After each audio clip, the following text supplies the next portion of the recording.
Asistentes a esta cuarta edición da Festa do Mexilón, que se celebra nesta fermosa parroquia do municipio de Salvaterra, nos Lindes con Salceda e neste enclave natural na beira do río Caselas.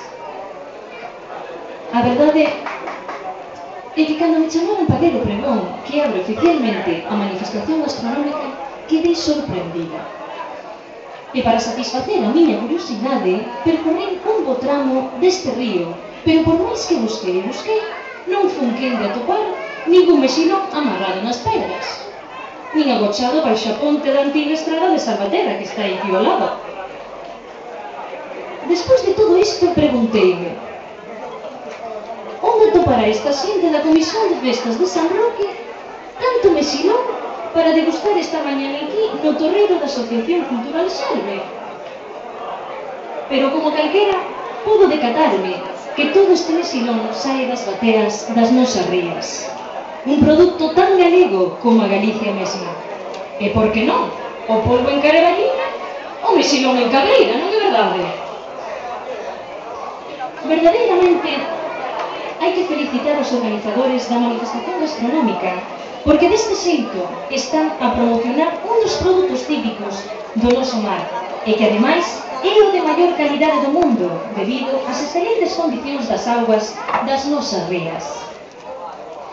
Tampouco nos debemos esquecer das infraestructuras que se crearon arredor do mexilón e que influen na súa calidade, e son as depuradoras, que fan que se poida consumir con todas as garantías, e as conserveiras, que fan chegar o mexilón galego ao resto do mundo.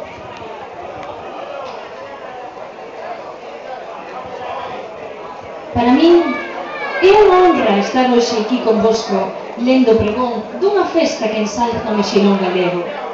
Sempre me gustou colaborar con todo aquilo que leve a nosa identidade fora das nosas fronteiras. Por iso me sinto contenta de axudar a Comisión de Festas de San Roque de Cabreira para acadar o seu obxectivo. Como cantante, estou moi ben neste escenario facendo de pregoeira, e son todos vostedes un público encantador. Pero teñen que perdoarme, porque o cheiro que botan eses mexillóns ao vapor ou a vinagreta están me dando unhas ganas de sair correndo para degustalos, e non digamos as empanadas que tamén os trouxeron. Así que, despois de todo isto, non me queda nada máis que desexarvos un bo día e que disfrutedes degustando a festa gastronómica do mexilón, unha festa tan enxeve como fermosa. E daquela me despido con vivas a San Roque, Cabreira e o mexilón. Moitas gracias!